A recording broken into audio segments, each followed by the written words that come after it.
बिस्मिल्लाहिर्रहमानिर्रहीम। अस्सलाम वालेकुम नादरीन, आप यूट्यूब चैनल देख रहे हैं। मैं इमरान खान हूँ। नादरीन, अमेरिका ने बहुत दफ़ा डेडलाइन जारी की है ईरान के लिए।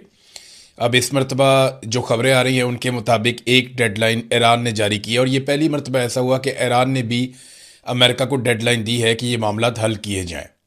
लेकिन ये चीज़ें पाकिस्तान के ज़रिए से गई हैं। पब्लिकली ईरान ने धमकी नहीं लगाई या पब्लिकली ऐसी कोई बात नहीं की कि इस तारीख तक डेडलाइन है, अगर अमेरिका ने हमारी ये वाली बातें तस्लीम ना की तो फिर उसके रद्द-ए-अमल आएगा। देखें, अमेरिका ये चाह रहा है कि अभी 2-1 माह ये मुज़ाकरात ताअत्तुल का शिकार हो जाएं। इसमें अमेरिका को मौका मिल जाएगा दुनिया की सपोर्ट हासिल करने का। उसके अलावा वो ईरान को मज़ीद कमज़ोर करने में कामयाब हो जाएगा अपनी नाकाबंदी के ज़रिए से, क्योंकि ईरान को हर हाल में अपना तेल रिफाइनरी से या अपने तेल के कुओं से तेल निकाल के उनको उसकी तरसील जारी रखनी है। अगर ये तरसील रुक जाती है तो इसमें ईरान का काफ़ी नुकसान हो सकता है और ईरान के ऊपर दबाव लगातार बढ़ता जाएगा।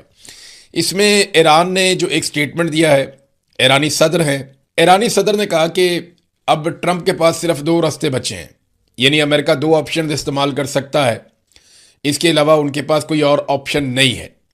बड़ी महदूद ऑप्शन हैं अमेरिका के पास। तो 2 में से एक रास्ते का उन्हें इंतखाब करना पड़ेगा, या तो एक नामुमकिन फौजी ऑपरेशन या फिर ईरान के साथ एक खराब मुआहदा, यानी एक ऐसा मुआहदा जो अमेरिका को ज्यादा पसंद नहीं होगा, या फिर एक खौफनाक फौजी ऑपरेशन करना पड़ेगा जिसके कुछ भी नताइज हो सकते हैं। लेकिन 2 ही चीजें हैं ना। अमेरिका ने अभी जो हाल ही में ट्रंप ने ब्रीफिंग ली है सेंटकॉम कमांडर से, और उसके बाद सेंटकॉम कमांडर ने इसराइल से भी रब्ता किया, उसके बाद खलीजी खित्ते में भी वो पहुंच गए हैं, तो वो तो लड़ाई का ऑप्शन है। लड़ाई के ऑप्शन में अब ईरान के हाथ तो नहीं बांधे जा सकते। आज़ाद ज़राए के मुताबिक ईरान के पास अब भी उनके आधे के करीब असासे मौजूद हैं जिनको वो चला सकते हैं या जिन हथियारों को वो इस्तेमाल कर सकते हैं। और दूसरी खबर यह है कि अमेरिका ने अपनी कुव्वत को कई गुना बढ़ा दिया है मिडल ईस्ट में, यानी इनका भी हमला शदीद होगा। लेकिन हमें एक बात याद रखनी पड़ेगी कि जितनी ज़्यादा अमेरिका की एग्जिस्टेंस होगी मिडल ईस्ट में, उतने ज़्यादा टारगेट्स भी होंगे ईरान के पास। आप जितनी ज़्यादा तादाद में फ़ौजी रखते हैं उतने ही ज़्यादा आपके फ़ौजी मारे जाने की तवक्कुआत बढ़ती हैं, इम्कानात बढ़ते हैं। लिहाजा अमेरिका के लिए इतना आसान नहीं रहेगा। तो ईरान ने कहा कि 2 ही ऑप्शन है, या तो आप एक मुश्किल तरीन नामुमकिन तरीन ऑपरेशन में चले जाएं, आप कोशिश करें कि ईरान से यूरेनियम उठा के ले जाएं, आप कोशिश करें कि आप आबनाए हुर्मुज़ के ऊपर मुकम्मल तौर पर कब्जा कर लें। ये चीज़ें अगर आप करते हैं और एक बड़ी जंग आप ईरान के साथ शुरू करते हैं, तो वो आप शुरू करेंगे तो ख़त्म तो आप अपनी मर्जी से नहीं कर पाएंगे। तो ये एक मुश्किल ऑप्शन है। दूसरा ऑप्शन ये है कि अमेरिका मैदान जंग में जो चीज़ें नहीं जीत पाया उन्हें टेबल पे जीतने की जिद छोड़ दे और एक ऐसा मुआहदा कर ले जो अमेरिकन की नज़र के अंदर थोड़ा ख़राब मुआहदा है। अब ये जो मुआहदा है इसके हवाले से कुछ मुतालबात सर्कुलेट कर रहे हैं। ईरान की जो सरकार से जुड़ी हुई तस्नीम न्यूज़ एजेंसी है, उन्होंने ये खबर दी है कि ईरान ने पाकिस्तान के ज़रिए से वाशिंगटन को जो तजावीज़ पहुंचाई हैं, इनमें 14 नकात हैं, यानी 14 ऐसी चीज़ें हैं जो ईरान ने अमेरिका के सामने रखी। इनमें खास चीज़ें कुछ सामने भी आ गई हैं। यानी एक तो ये है कि दोबारा हमले से दूर रहने की ज़मानत देनी पड़ेगी, ईरान के गिरदोनवाज से अमरीकी फ़ौजियों का इनखला, बहरी नाकाबंदी का खात्मा, ईरान के मुंजमद असासों की बहाली, जंग की वजह से होने वाले नुकसान के हर्जाने की अदायगी, ईरान पर हर किस्म की पाबंदियों का खात्मा, लबनान समेत तमाम महाजों पर जंग का इख्तिताम और आबनाए हुर्मुज़ के लिए एक नया तरीक़ाकार। ये वो उमूर हैं उन 14 निकात के अंदर जिनमें ईरान ने तजावीज़ भिजवाई हैं अमेरिका को पाकिस्तान के ज़रिए से। तो ये वो चीज़ें जो पहले दिन से ईरान कह रहा है। इसका मतलब है कि ईरान अपने मौक़िफ़ से पीछे नहीं हटा। जहाँ तक मामला है यूरेनियम की और ईरान के एटमी सलाहियत बनने का, यानी ईरान की एटमी धमाका या एटमी तजर्बा ना कर ले, उसके बाद एक मुसीबत पड़ जाएगी इसराइल को और अमेरिका को। तो उससे बचने के लिए ईरान ने कहा जी कि आप हमारे साथ मुज़ाकरात कर लें, मामला लंबा लेकर चलना है, लंबा लेकर चलें। कुछ गारंटीज मांगी जाती हैं 20 साल के लिए, कुछ 10 साल के लिए, कुछ 15 साल के लिए, कोई 5 साल की बात करता है कि यह मुआहदा किया जा सकता है। अब अमेरिका को ना ये सारी चीज़ें वारा नहीं खाती, यानी ये तो वो सारा कुछ है जो आयतुल्लाह अली खामनाई की जिंदगी में भी हासिल किया जा सकता था। देखिए ना, आपने हुर्मुज़ पे ईरान का कंट्रोल नहीं था, ईरान बातचीत के लिए तैयार था और अमेरिका के साथ ईरान के मुज़ाकरात चल रहे थे, आलमी सहूलतकार भी बीच में मौजूद थे, तो चीज़ें तो नॉर्मल हो रही थी। और अब आपने हुर्मुज़ पे कंट्रोल करके उसका तरीक़ाकार बदलवा कर अमेरिका ने हासिल क्या किया? अगर वही सारी चीज़ें हासिल करनी है तो ईरान इस लड़ाई में 4-5 कदम आगे चला गया। पहले जहां पे ईरान खड़ा था और अमेरिका खड़ा था, ईरान एक कदम पीछे हटने के लिए तैयार था। अब ईरान 4-5 कदम आगे चला गया है। अब अगर वो पीछे हटता भी है तो माजी की पोजीशन से तो आगे ही रहेगा। ये है अमेरिका के लिए प्रॉब्लम। और अमेरिका में बड़ा मसला यह है कि वहां के लोगों का दिमाग काम करता है। बिला वजह सुपर पावर तो नहीं बने। वहां के लोग जो है वो शऊर वाले लोग हैं, तो उनका मीडिया भी आजाद है। जब वो इसके ऊपर एनालिसिस करेंगे तो डोनाल्ड ट्रंप को धोकर रख देंगे कि तुमने 2 महीने लड़ाई की, हासिल क्या किया, अमेरिकन को मिला क्या, दुनिया को क्या मिला इस लड़ाई में। और नेतन्याहू के लिए लड़ाई करके इसराइल, अब यही प्रॉब्लम नेतन्याहू के साथ आएगा। नेतन्याहू अपनी शर्मिंदगी मिटाने के लिए फटाफट लबनान पे चढ़ दौड़े हैं कि हमारी लड़ाई तो यहां पे चल रही है। अब वो तो लड़ाई को कंटिन्यू रख सकता है, अमेरिका कहां पे लड़ेगा। तो डोनाल्ड ट्रंप ने दूसरा रास्ता निकाला हुआ है कि वापसी पे क्यूबा पे कब्जा कर लूंगा मैं, और उसके बाद ग्रीनलैंड की तरफ मैं जाऊंगा। लेकिन इससे अमेरिका के इत्तेहादी दूर होते चले जाएंगे, अमेरिका कमजोर होगा इन चीजों से। चीन ने वादे तौर पे अमेरिकी पाबंदियों को मुस्तरद कर दिया। बड़ा क्लियर स्टेटमेंट आया चाइना का। अमेरिका ने पाबंदियां लगाई थी कि ईरान से तेल लेने पर बहुत सारी चीनी कंपनियां, उनके ऊपर अमेरिका ने कहा जी हमारी तरफ से पाबंदियां हैं, ये काम नहीं करेंगी, इनके साथ कोई काम नहीं करेगा, हम जनाब ये कर देंगे वो कर देंगे। उन्होंने बहुत सख्त अहकाम जारी किए थे।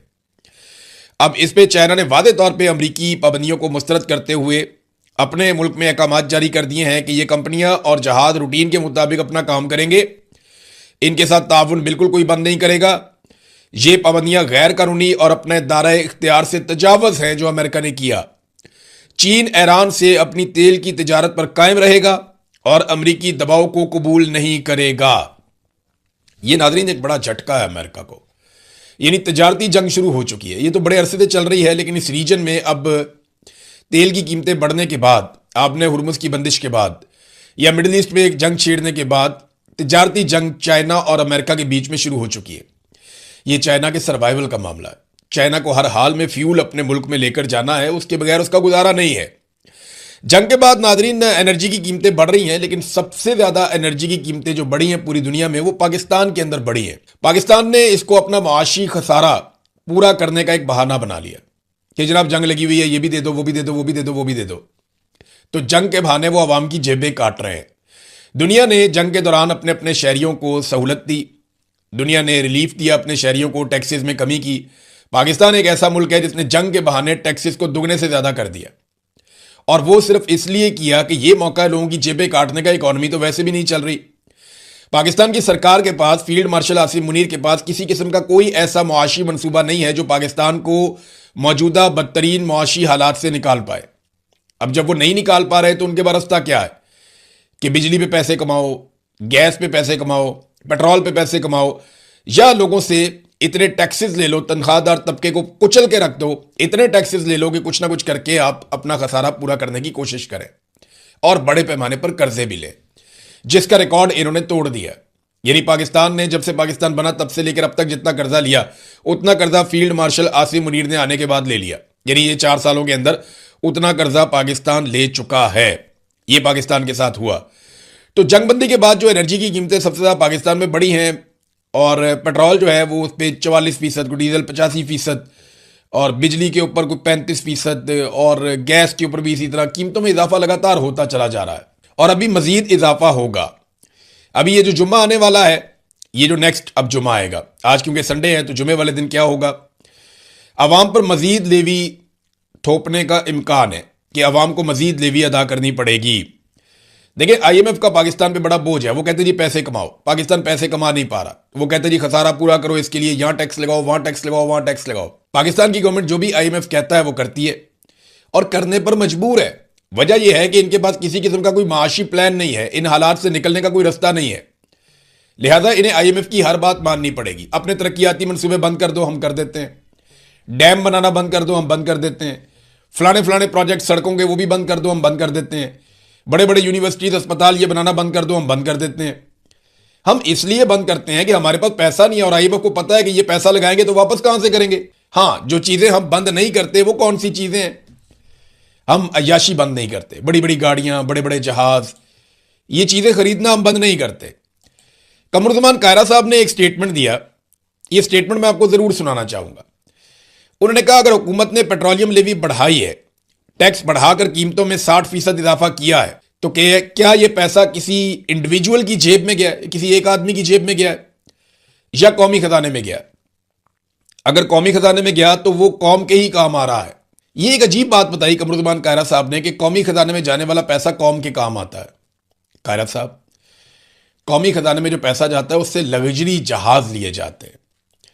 कौमी खजाने में जो पैसा जाता है उससे हुक्मरान अय्याशी करते हैं। कौमी खजाने में जो पैसा जाता है उसको अल्ले तलल्लों के लिए इस्तेमाल किया जाता है। कौमी खजाने में जो पैसा जाता है उसमें MNAs को स्कीम्स दी जाती हैं जिनमें सब लोग कमीशन खाते हैं। कौमी खजाने में अगर पैसा जमा करना है तो लोगों का सारा कुछ निचोड़ के लाके आप कौमी खजाने में जमा कर लें। आम आदमी को उसमें क्या मिलता है? ना पाकिस्तान में आम आदमी को तहफ़्फ़ुज़ मिलता है, ना तालीम मिलती है, ना सेहत मिलती है, ना आम आदमी को पाकिस्तान में बुनियादी ज़रूरियात ज़िंदगी मिलती हैं। तो कौमी खजाना अगर भर रहा है या आप पैसा कौमी खजाने में लेकर जा रहे हैं तो पाकिस्तान में गुर्बत में इजाफा क्यों होता चला जा रहा है? 44.7% पाकिस्तानी डेटा के मुताबिक गुर्बत की लकीर से नीचे जिंदगी गुजार रहे हैं और आप जेबें काट कर कौमी खजाने में पैसा इकट्ठा कर रहे हैं।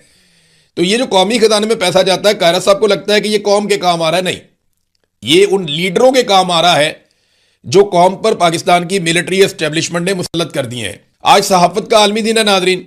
जिन ममालिक में सहाफत के बदतरीन हालात है ना, उनमें से एक पाकिस्तान भी है। और जो वर्ल्ड डाटा है उसको अगर आप निकाल के पढ़ें तो आपको हैरत होगी कि दुनिया के बहुत सारे ममालिक जो पाकिस्तान से पीछे होने चाहिए वो पाकिस्तान से बेहतर हालत में हैं सहाफत के नुक्ता नज़र से।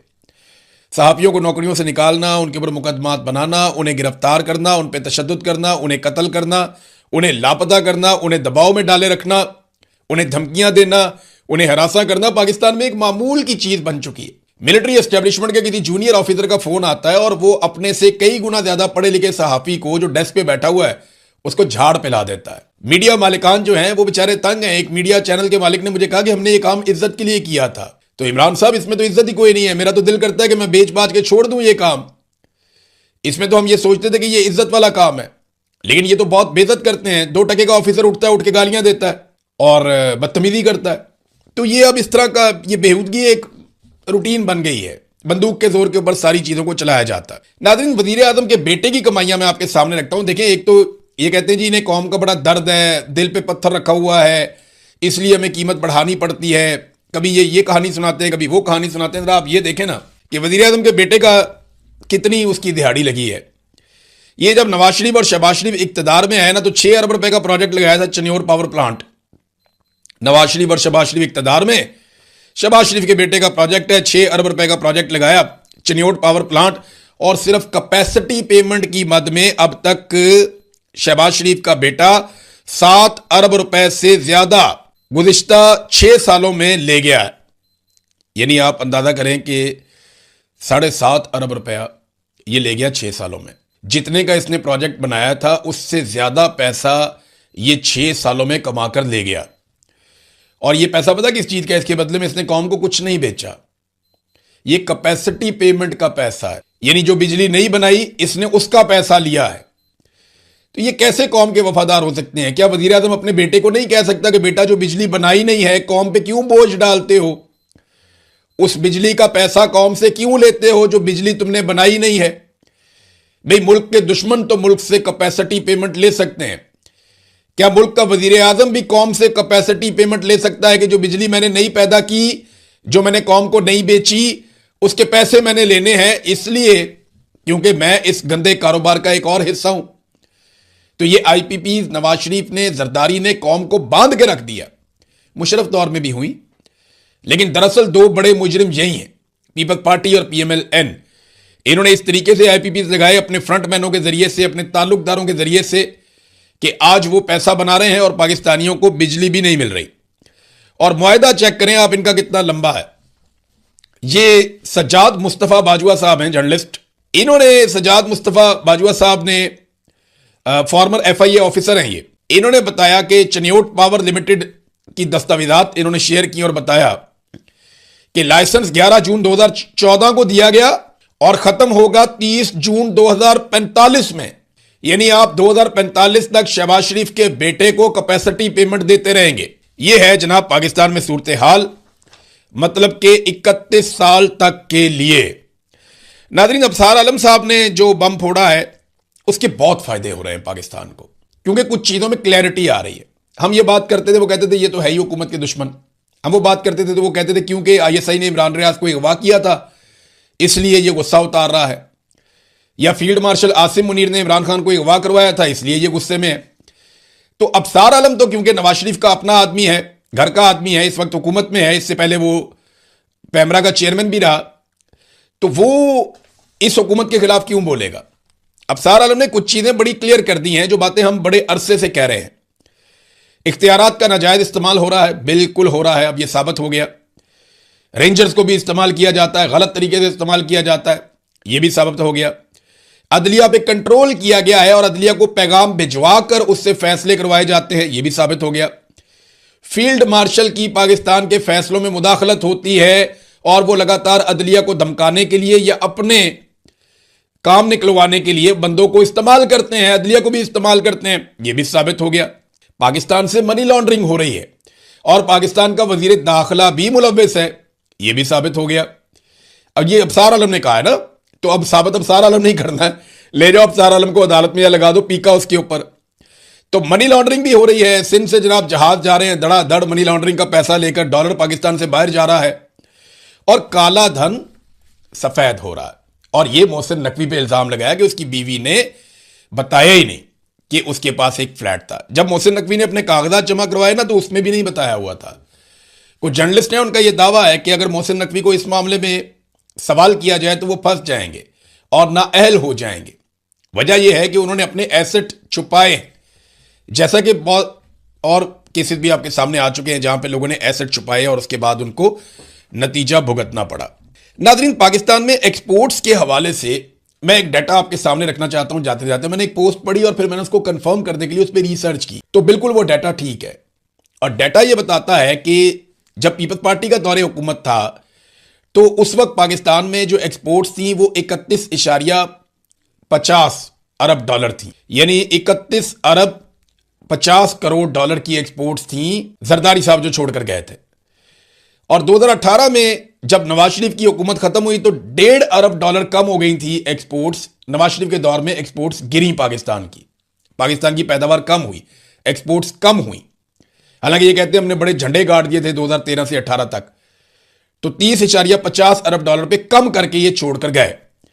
फिर इमरान खान साहब का दौर आ गया, कोरोना का जो एक साल था उसमें एक्सपोर्ट्स नीचे गई, लेकिन उसके बावजूद इमरान खान साहब के दौर में इतना काम हुआ कि उन्होंने 30.50 अरब डॉलर से जहां पे छोड़कर गया था नवाज शरीफ या नून लीग की हुकूमत, उसको 39 अरब डॉलर तक पहुंचा दिया। यानी काफी इजाफा किया एक्सपोर्ट्स के अंदर, लगभग आप समझ लें कि 25% के करीब इजाफा किया इमरान खान ने अपने दौर में। और इमरान खान का दौर खत्म हो गया तो आपको पता है अब एक्सपोर्ट्स कहां पे पहुंच गई हैं?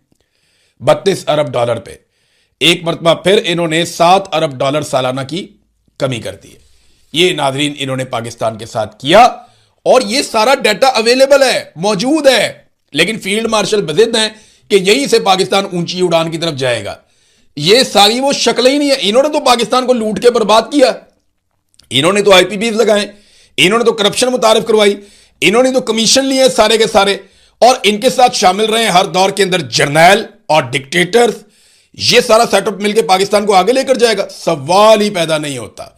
पाकिस्तान आगे तब जाएगा जब अवामी मुंतखब हुकूमत आकर अवामी मुफाद में फैसले करेगी।